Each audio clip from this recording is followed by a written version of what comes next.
Hello and welcome back, ladies and gentlemen, to the BTS series, America's number 4, your place to come back and sort of regain consciousness, come back to a simpler time before Greetings. spring tingling updates, before roster shifts, before everything else. We're here to bring you Dota 2, and it's Digital Chaos facing up against Luccini Gaming. I'm Lyrical Dota, joined today by Blaze Casting. Sir, we saw a little bit of a stomp in the previous one. DC, they really sort of wiped the floor with Luccini.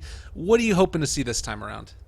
I think that Luccini definitely should focus on, rather than going for like flashy heroes, definitely make sure that they can gain early map control and take objectives. Because one thing is like they were able to push with their supports, but their cores weren't really well built for it unless they had a lot of free time. Like this Sven definitely has a lot of base damage, has the AoE armor buff, but it just seemed like DC were on top of that. They were able to win out their lanes really well. The Furion did amazing work. Bulba was able to kill off the mid a couple times and still stay involved in bottom.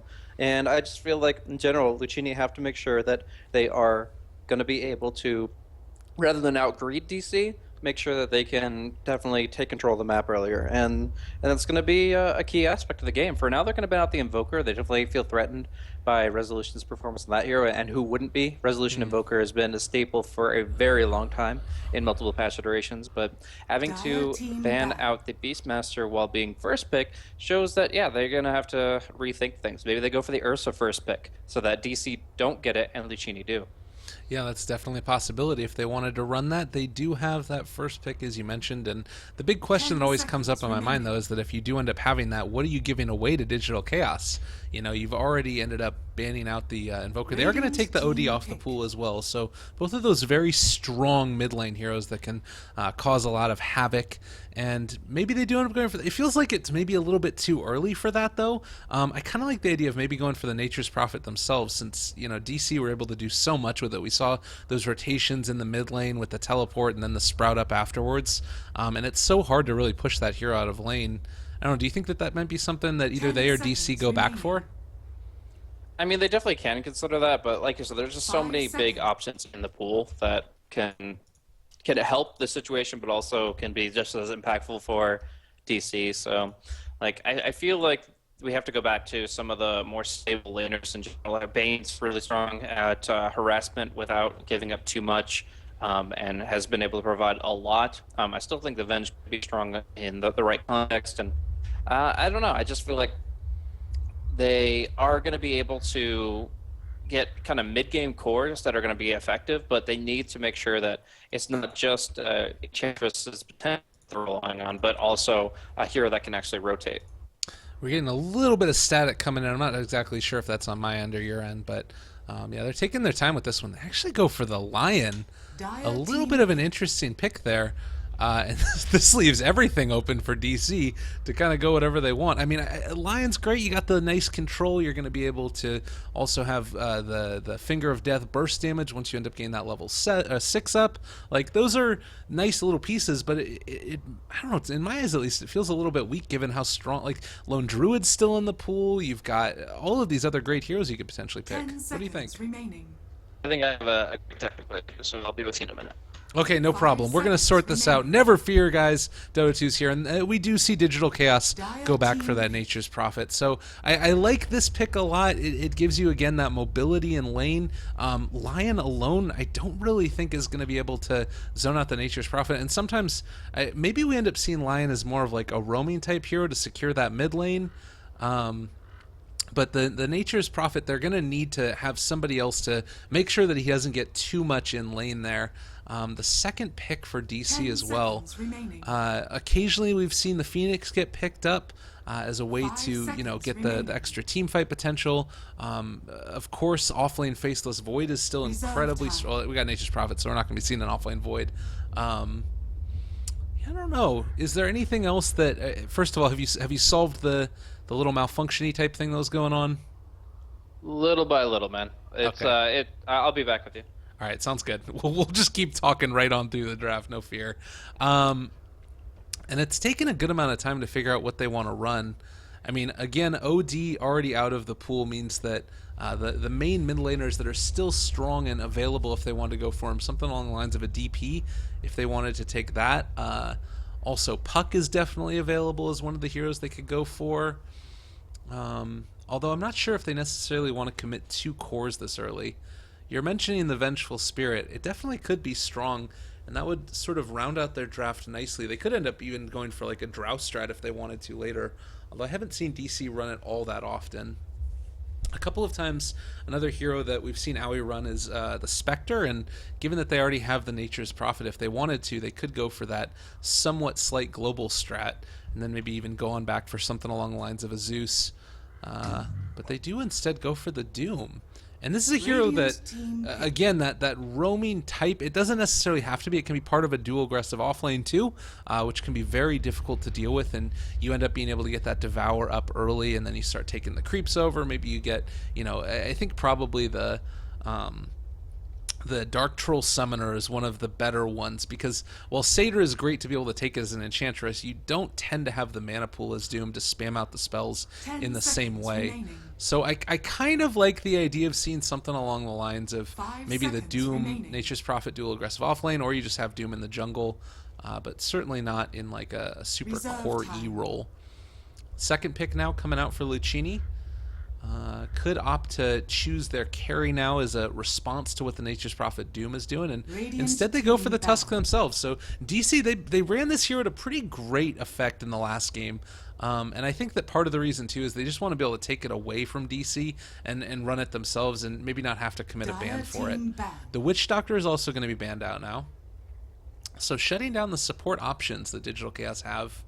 That is certainly one that can cause a lot of trouble for a Tusk if you bring somebody else into the snowball, and also just more importantly the ability there to zone whichever offlaner they decide to choose for it. So I like that ban out. Slardar, also another hero that did cause a few troubles for DC last game, although again it came down to 1437 on that Winter Wyvern, just completely and totally outplaying Sword. The quick blink away and the quick reflexes was incredibly strong. Sven is also going to be banned out now, taking away one of those strong farming up heroes. I mean, we saw at the end of that last game that the GPM was at about 600 or so for each of the heroes. I think that Nature's Prophet might have ended up on top, but they were just farming up a storm. And Sven very much like the fighting anti-mage of this patch, if you will, where you're going to be able to, farm up pretty effectively, and like we saw, build into that Helm of the Dominator. And of course, there's the issues later on of needing to actually clear it without the opponents actually contesting, but something else to consider. And we are going to take the Ursa off the table. Interesting. I was wondering if DC wanted to run that themselves. It worked out pretty well for them last time with Aoi, but considering they don't have that Tusk for a little bit more of the crowd control, it makes sense that if you don't want to take it yourselves, you're going to end up going back for the ban. And I really wouldn't mind a Spectre either third or fourth pick here for DC. I think that would be a pretty strong lineup. And Spectre kind of a hero that doesn't need as much babysitting as you once did. Although then you could just see Luccini do something like crazy and old school, like go for the Tusk Undying combo. But not necessarily the only way that they could run a dual aggressive offlane. So third pick now after all the bans, they're actually going to go back for the Rubik. And I think one of the cool things about this hero that, I mean, Spell Steal obviously incredibly important to his kit, but really it's not just the ultimates, it's like the spells that are going to get maxed out first, and then you end up coming to a fight with like, a maxed out spell yourself as a Rubik, but then another hero's maxed out spell. So you can get like a level 4 Earth Spike turning back the other direction, or possibly the shards going back the other way. A lot of great spells to steal already. Third pick now coming out from Luccini. They've already committed what I'm assuming is going to be the line in the Tusk, and they are going to go for that DP. Team pick. Digital Chaos now potentially seeing the DP. Do they want to go for their mid of their own? Other heroes, again, that are still in the pool if they wanted to run them. The Invoker's already been taken out. Resolution could go for a Puck, possibly. What other things could we end up seeing? Maybe something along the lines of, I don't even know necessarily what they want to go for. Like we've seen like the PL, but that's more often than not in response to an Invoker in the mid lane. I did see an alchemist run in the previous series up against the DP, and it actually kind of worked. There's a couple of Ags upgrades already that DC could want. Do they just run the alchemist? There's no way at all. They're gonna go back for the Luna. All right, new hero confirmed. This one's pretty awesome. I love Luna as a hero, getting all of that extra aura stuff coming through. And then they're just gonna get brooded. Oh god. Alright, so they've already got Doom and Rubik picking themselves. The question is, where do Luccini run the brood? Because if they do end up taking this brood mother up towards the top lane, I wonder if there's any way you could run Luna in the mid lane. Again, it wouldn't be the best, because one of the ways that Luna really deals with heroes coming in and trying to kill her is just trying to out DPS them, and that's not going to work against the DP. Like, Luna has decent movement speed, but if you have a DP on top of you, you're not going to be able to deal with it. So the Luna pick, it's going to be hard to deal with the Brood Mother. The only thing that I could really see is if they actually just try and kill off the Brood as soon as they get the chance to. Like, go for a quick dust, try and find the kill. But again, if they bring a little bit of help Broodmother's way and get her off to a good start, that's going to be hard to deal with. And it's really hard for Digital Chaos at this stage to go for something along the lines of a Darkseer or an Earthshaker or a Tidehunter.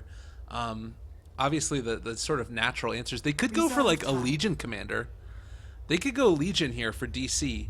And right now we're seeing what it is that Luccini want to ban it out. I think that LC might be the best option. What you would have to do is run something like a Luna in the mid lane, and then have Rubik help a lot against the DP, and then just leave, like, you know, the Legion alone against the Brood Mother, which is still pretty scary. And if Brood does the right type of build, which is not going for the max spiders, then you're in a situation where you can probably find a kill. But they end up going for the Tidehunter. I think this is decent. I'm assuming that they are probably now going to run the Luna. I don't know. Luna mid sounds so awful. You can max out, or at least get a couple points in the glaives, do a little bit of harassment with the Lucent Beam. You're still going to want to get the Lunar Blessing also. You just have so many skills that you want to get up, and if you have to run... Alright, you're here? Yeah, sorry. So many, like, it crashed, and it took forever to load back in, and just a lot of small things, but here we are. I actually think it's going to be Luna dual off lane. I think you can put the Tide safe lane, Anchor smash it up, Rubik Luna bottom, Nature's Prophet or Doom can technically mid. Obviously, Furion's a little bit better because he's ranged, but I think that you can definitely be flexible with that. So we'll see here, but I think that there's a lot of value in just dodging the Brood lane wherever it may be and allowing the Luna to find her farm elsewhere. But obviously, you're going to still have a lot of burst damage to worry about. I think that one thing Luccini really did right is just getting a lot of damage into their early game. I mean, you got Clinks with a lot of physical, you've got the Lion with a lot of magical, and of course the Broodmother can, in her own way, put out a lot. So with that, you have a lot of short cooldowns and a lot of consistent damage coming up from those heroes. You got the DP with their ultimate, that's just massive. And I feel like as long as they can keep the DP alive, they can definitely force down towers very early on.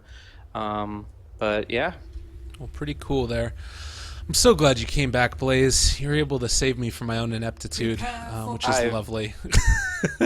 I'm almost worried to have to tell you, but I am seeing the most bizarre graphical artifacts in my Dota 2. Uh-oh. Some things that you have never seen before, and I may very well have to leave you to your own devices for a short time longer. All right, no problem. Well, you know what? I'm gonna take care of it right now. We're gonna make it work, and we're gonna do a quick little, since we're trying to create a little bit of time. We'll do the player introductions. It's a great thing to do. Bulba's gonna be on the Tidehunter. It's gonna be Owie 2000 playing that Luna. 1437 on the Rubik. Sasuke is gonna be on that Doom, and last but not least, Mr. Resolution playing the Nature's Prophet, moving towards the mid where we've got Luccini scouting things out. Oh man, I shouldn't have done this. Kamuxi, I can't say his name, I'm so sorry, is going to be playing the Clanks. It's also going to be Sword on the Broodmother, as well as inside playing that Tusk. Matthew is going to be on the Lion, and BTS is going to be on that Death Prophet. Absolutely wonderful. You know, I got to say, like, all of these other heroes, it's Sword, it's Inside, it's Kamuxi, it's all of these different guys, and that's just Matthew. You know, he's hanging out. He's a good guy. Yeah, his name isn't even close to Matthew, by the way. I don't even know. Like, that's not a Peruvian name. He's... I don't know. I guess he saw an American name. He thought, that sounds cool. It's foreign to him. No, it's good stuff. Well, runes are going to be traded. It does look like Rezo is going to be the one that takes it and heads on over towards the mid lane, while 1437 and Aoi and Skaksa they're all hanging out and just sort of keeping eyes on things. And looks like they want to roam in towards mid. Is this actually? Are they going to get this courier snipe? I think that they are. They place on down the ward. They see that the courier's coming back. And again, Digital Chaos with 1437 are going to start off the game by killing Luccini's courier. Has been killed. How many times does this have to happen? By the way, it's a tri-lane mid against Resolution, and then Brood one-on-one against the Tide. Blaze, what the heck is happening in this game? It's all kinds of craziness.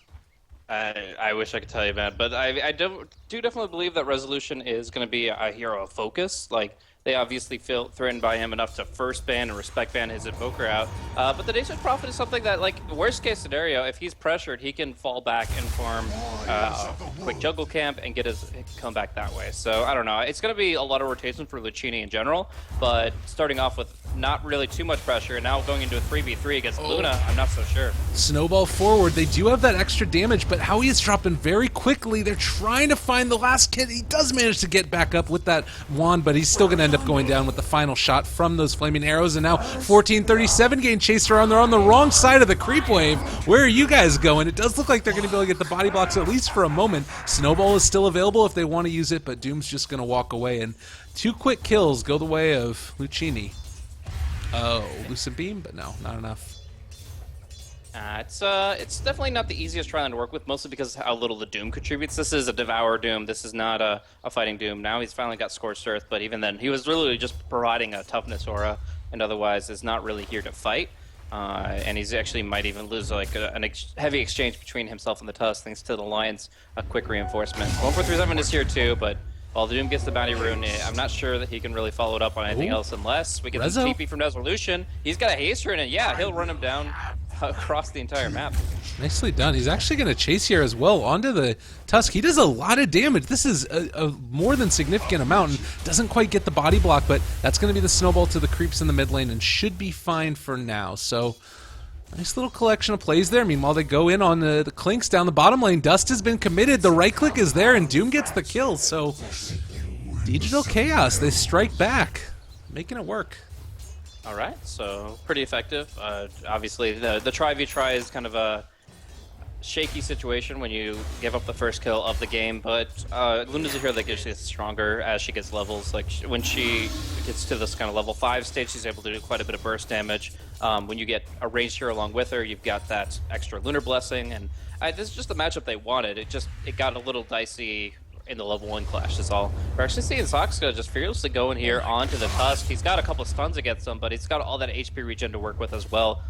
He's got the bonus damage from the creep as well, but like you said, he is going to get kited fairly effectively, and Clinks doesn't want to get too frisky, realizing that the Rubik could be in the area and see nobody in the lane. They do end up sort of allowing them to back away for the moment, but yeah, this is kind of a cool build. You get the Tranquil Boots up, so he's got a ton of armor right now. Well, 3 at least, and is going to be able to move on into the mid lane and try and mess around a little bit here, which is a little bit scary. They did just bring the bottle as well, so maybe he was hoping to snipe that one away, but no such luck for the moment. Actually does rotate into mid. Nah, not going to be effective though. I'm not really sure what he's looking to accomplish here. Doom, in general, like if he's not fighting in the bottom lane, he might as well just be jungling. Like those are pretty much the only two that you can look at. But speaking of fighting, does look like Lion's going to go down and now turning as well onto the Tusk. Is this going to be a 3 for nothing? Clinks does walk away. No dust was committed, but man, that mid profit is working. It just brings so much in terms of raw right click. Like you go in, you get the treads double null tally build, and you're just able to bring so many raw stats to the table where whenever you rotate in, you're able to really pack a punch. You can't be focused because of your high HP and more importantly, your good attack speed, your high damage output, and the Lunar Blessing on top of it. It just makes it really hard for Luccini to really combat this bottom lane. So while the lane looks weak on paper, with the fact that the Nature's Prophet is always able to teleport in as necessary, it's just really effective for TC. They're having their cake and eating it too. They got the matchup up top where the Tide is winning out on CS. Bubble is now level 6 against the Broodmother, and it's just overall been a really good laning stage for them. They're going to be able to get their ultimates online, and at that point, they get scary. Yeah, absolutely. And, you know, all it takes is one more rotation again. Like, they found it with the Clinks being able to move on in there and find the kill. It feels like, oh my god, that's a lot of gold going back Bulba's way. Every Anchor Smash has an opportunity to make him a millionaire. They are going to get jumped in on again. Oh, sprouted up Clinks. Say it ain't so. They're going to find the kill. No defensive snowball is going to save him. And now they're going to be able to lift back again onto the Tusk. And they have the kill again. It's just... There's so much damage right here in this lane, and it can happen at any given point in time. They're never safe to go on them. Like, do you need to switch up the lanes at this stage if you're Luccini and maybe try and send the Tusk and Lion somewhere else? I mean, obviously going into fights more and more is not going to be the answer, but I think you can play the lane a little bit more defensively and just get some harder push on the other lane. So when the Nature Prophet leaves the lane, you Exorcism the tower, you push it down. Like, you have to punish this, you have to trade, but DP going for no ulti at level 6 is the exact opposite of this playstyle. Yeah, and this is more like to be able to trade away with the Nature's Prophet, but he's summoning treants in the bottom lane, and they're just going to take it. Like, this is such a freaking big loss already at the start of this one, and they're going to end up TPing in behind them. They do snowball forward, but have been able to catch on the Clinks. Do they end up catching him with the Sprout? They do, and no way for him to get out. He doesn't have any tangos. Oh, God, say it ain't so. One last right click comes in from Doom, but they would have had him anyways, and my goodness, they are not stopping. They are continuing the push. And what meanwhile, the mid tier 1 is perfectly healthy, and in fact, it's going to be the Death Prophet who now is the focus. I don't think she dies in this position unless something really changes, but like, she's, now that they've taken care of the bottom lane, they're going to rotate to the mid lane. This is all going to be creating space and build up for Tide, so he's going to have a mechanism extremely early this game, and then whenever he's actually needed, which is, it's going to take a lot for Tide to actually have to rotate, then he'll come in, and then they'll just be streets ahead of their opposition. But for right now, Furion is playing his game really smoothly, and I really think it comes down to that. Both games. They found him. They did manage to find Sword. They got Vision. They also have another Ravage if they want to use it, but summoning treants, keeping eyes. They are going to be able to pop it, and now Sword in a lot of trouble. There's going to be the Anchor Smash and the kill. The one lane that was going good. Broodmother goes down, and Tide gets some more gold. Like, although you do feel compelled to ban Beastmaster against Digital Chaos because of the way they run it, I'm looking at these Furion games, and I just feel like there's just so much going the other way. Oh, God. In the mid lane, Doom, he's been, like, double Spirit Siphoned, and finally is going to go down. He got a little bit too forward there, but they weren't able to make it work. Yeah, I mean, obviously he just thought he'd get the wand off, but the timing wasn't there. So he does go down, and that is a good punish from Luccini, but just in general, like, DC know how to use a Furion to win their lanes. If they're not using Beastmaster to win their early pushing phase, they're using a Furion to just win the lanes in general. And we will see Inside drop down a little bit here as they go for the kill on the Rubik, but he'll be okay unless we do see a very aggressive dive from Resolution, which seems unlikely. Yeah, he would have loved to be able to have that ulti up and ready, but using it previously to make sure that they got vision and a little bit of extra damage on that Brood, they're fine for the moment. Aoi right now, interestingly, went for the Helm build, but then also doesn't have any points in Glaives yet, so much more of a battle build to get them online early so they can maybe combo those together with the Eclipse. What do you think about this? Does he just sort of now leave Lunar Blessing at 2 and go back for those Glaives? Oh yeah, most definitely. It's actually very common. The only two builds you're going to be looking at a level 7 Luna is either a 4-1-1 or a 4-0-2. And because he has these range heroes that have been supporting him quite a bit, he felt compelled to get the second point in the aura, but the buck doesn't stop there. They're going to get him level 11 very quick, and he'll have enough points in Glaives to easily farm up this Ancients, which, although he missed the stack once, he is going to be working on. Top, they pop the Exorcism, but oh my god, look at all the spiders, take a ton of damage. And yeah, again, it's just it's this Clinks right here who, oh man, Aoi, they're close to being able to kill him. They actually do. They TP in behind, and he just goes down again. Like, and they're taking towers in the top lane, but they're also taking towers in the bottom lane, and they're finding kills. Bulba's gonna walk in. He has Ravage in 17 seconds. If they stick around right now, this is gonna be a disaster. They do have the Exorcism just about wearing off, and God, they need to be so freaking careful right now. This is really scary. They just can't even get involved. They have to stay back. It looks like the Tusk just dies here, either snowball or not. But in the meantime, more importantly, bottom. It's the fact that all these fights that have happened, middle and top, have just been allowing Aoi to have a solo lane. You add in a global dust with the Nature's Prophet, and you get a perfect laning experience for Aoi. He was thrown into the off lane in a dual lane. He is pushing past the tier 1 tower towards the tier 2 of the enemy's safe lane, and he's perfectly safe in doing so because of how DC have set the playing field. Oh, 1437 dropping low. Can they find the kill? Yeah. Very close to it. They need to be able to pop the dust. They have been able to catch out Sword. Is he actually going to walk away from this? Are you kidding me? Sword is thinking about going in again. He's kind of diving deep. We do have still the Nature's Prophet in the area who can TP in if they want to try and keep him alive, and Ravage is available. They might think about going. They get the lift. Oh god, no! They're still chasing here. He's going to be able to find him, but they don't right-click 1437. He's hiding right next to the Brood. Clinks is coming in as well, and he is finally going to go down, but man, that was... Oh, that was not clean.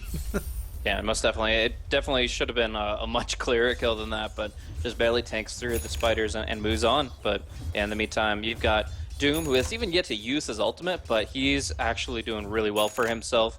And then the Tide just picked up the mechanism. Luna, level 8, still obviously the critical level is level 9 and 10 to get the extra glaives, and then to go in and farm the Ancients for 11. Yeah. They're going to be very comfortable continuing to stack those up, and I honestly at this point, like Luccini, they have no idea that this is happening. I mean, I'm sure that they realize, you know, all right, Luna, she's got the helm, so probably it's going on, but haven't been able to scout it out.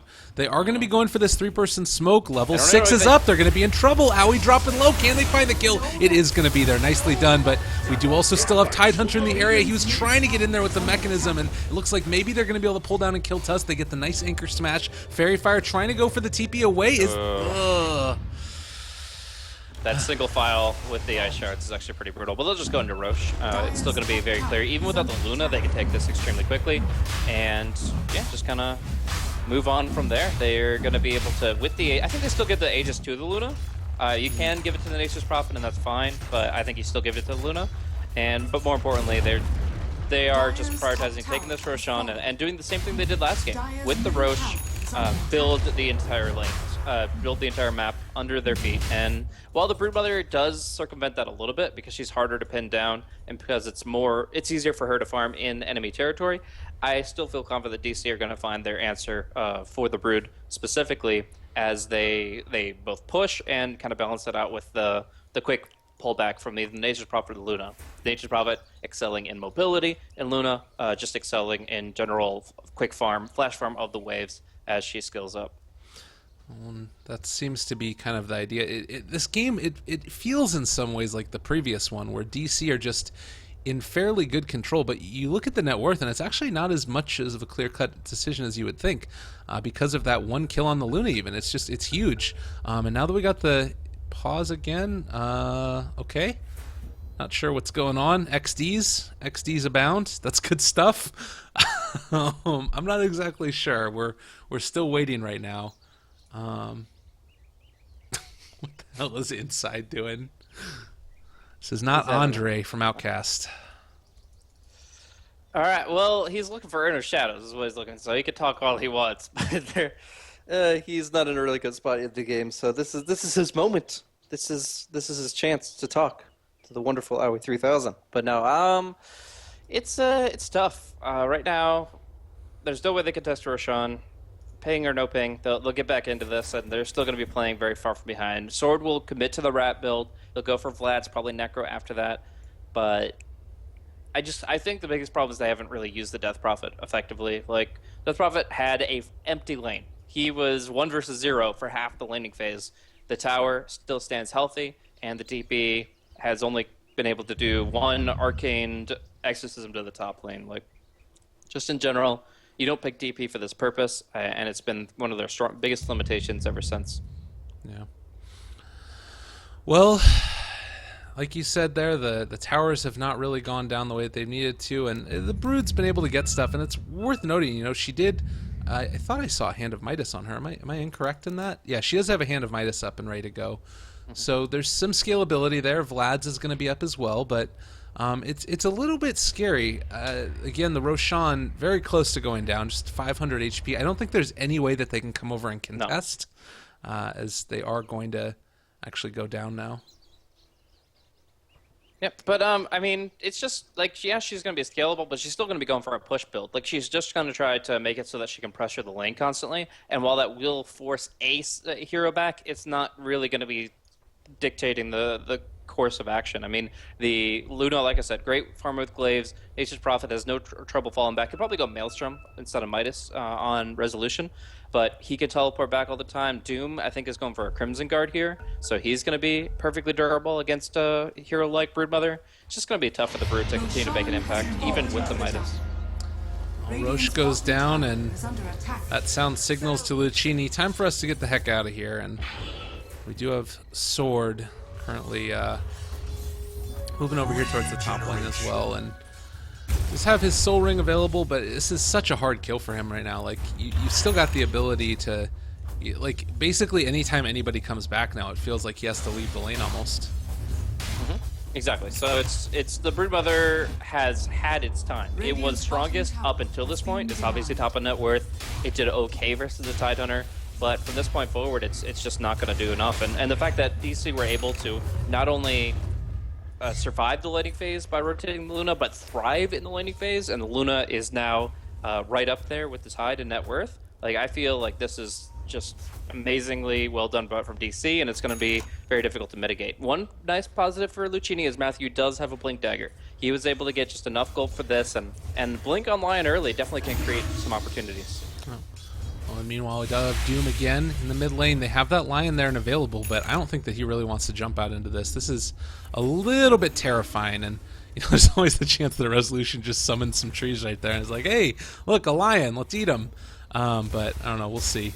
Again, tied up in the top lane. He does have the Clinks coming near him, but they spot him out, and that Sentry Ward tells them, yeah, let's get out of there. And they're just going to be able to take the mid-tier 1 tower, no problem. Yeah, this Tide can always TP to the mid. Well, actually, you can't for 30 seconds, so they're going to have to fight this without it. But even still, with the Broodmother up top, there's no way to actually take this fight, and the line just has to disengage. Deathprop does get to deny. Another small victory, but they should pick up the line here. Yeah, this is a quick little catch if they want to use it. They do get the Hex off as well, and chase is going to continue. Again, the drums have been popping. There's the blink away, so they realize they've got it. They do end up stealing a spell. That was the shard. Snowball forward onto 1437. Going to be able to pop off the ultimate coming out, and now the turnaround. Bulba is there as well. I think everybody ends up dying here, probably. And they do end up being able to find that kill on the Tusk. And well, Nature's Prophet gets the Aegis popped as well. Sword, fairly low. They end up turning it back around with the Earth Spike and the blink away by Lion. But they're still going to chase again. They do have to sprout onto Matthew. They catch eyes on him, and now the right clicks are going to be there. He sprouted him up, and that's going to be a kill. 4 down. My goodness, I was all kind of kerfuffled in that one. Yeah, I mean, the Eclipse wasn't very effective against the Broodmother, but all in all, it's just DC clearly have the stronger fight. If they can use Mech and Ravage in the engagements, which they clearly can, now they have the Guardian Greaves, so that won't be an issue ever. It's just impossible for Luccini to focus down more than one hero. I mean, obviously the Rubik was the hero of choice. If he got the Snowball, I actually think he lives there, but he got the Ice Shards instead.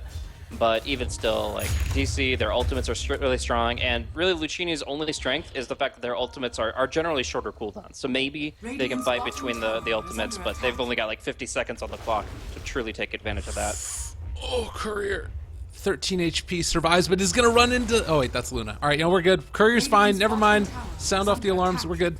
They are going to chase again. Dust is up on Sword, but nobody's chasing as of yet.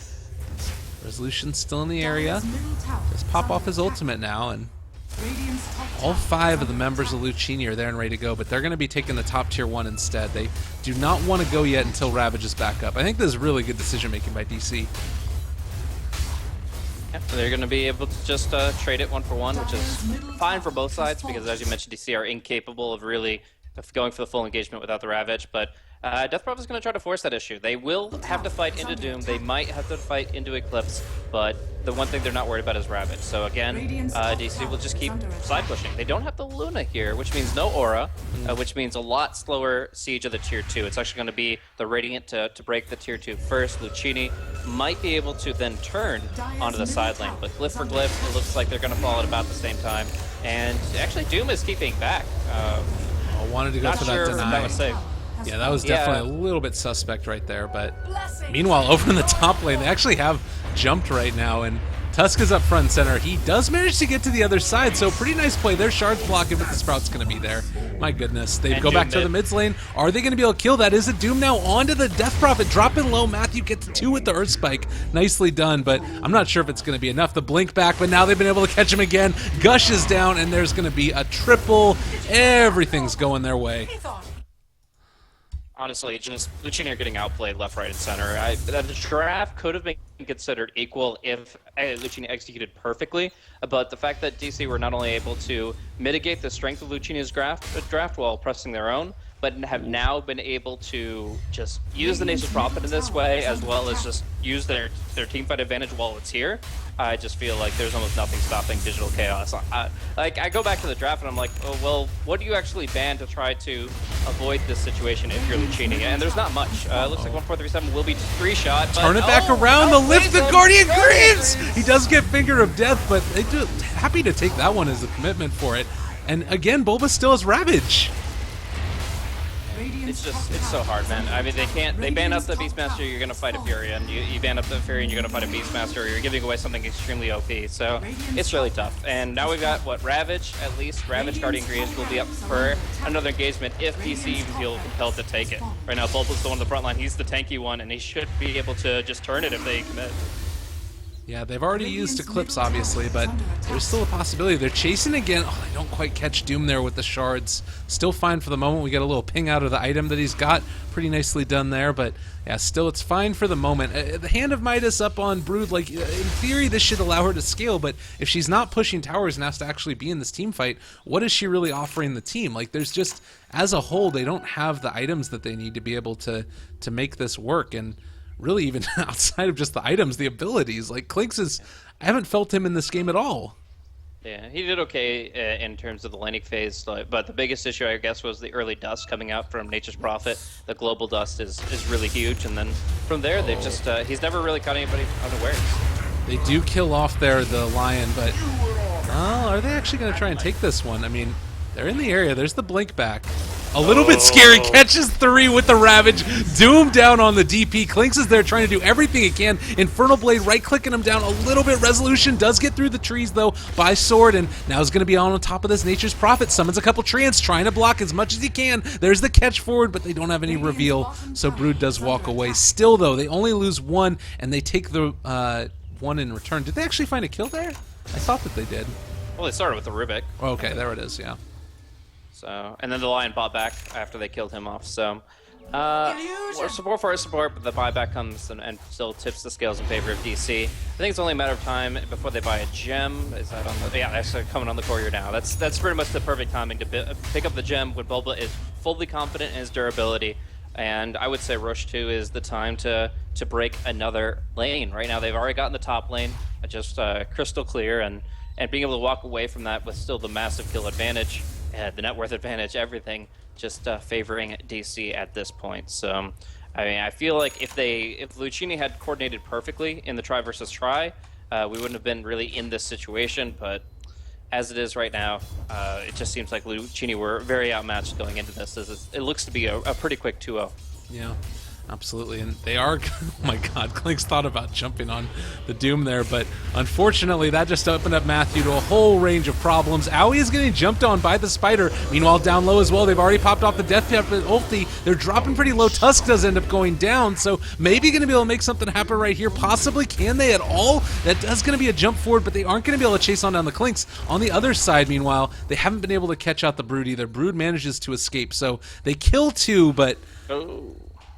1437 almost gets some. Actually going to be the jump forward from Resolution. Double blink daggers and 1 gem, as well as a Brood off of her webs. That's just brutal. And at this point, it's going to be the mid lane. It is going to be the game. Only 21 minutes, and DC are able to push through with a lineup that I would call greedy. I would look at Nature's Prophet, Tidehunter, Luna, and Doom as heroes that fit into a greedy lineup that can push early and take a few objectives. But Luccini opened up the map with the way the lanes just fell flat. And that's going to be it. GG ends up getting called. Luccini, they end up getting knocked out of this tournament, and DC, the favorites going in, prove their worth as we see one last Finger of Death come out. But Yeah, I think that nobody's really surprised by this outcome. Maybe surprised in the manner in which it happened. Like, DC looked really strong throughout this. What do you think their chances are moving forward through the rest of this tournament? I mean, obviously really high. The fact that Fire, or was the previous Archon roster, is definitely, who was their main competitor, is now fragmented into two teams, and that team has already been eliminated. Fire is no longer in the tournament, as they were taken down in round one by T-Show. I feel like DC have a lot of potential here. So I think that they're, generally speaking, the top dogs and the teams to beat, and they feel really solid with their current roster. Obviously, Aoi has only been carrying for about a month, but he has so much experience to fall back from I guess about September 2013 and prior. So I feel like that they're still able to tap into that. They're obviously clicking really well in terms of rotations and global understanding of the game. And, when you have two major winning coaches on your side, you're going to have really good, crisp calls when it comes down to team movement.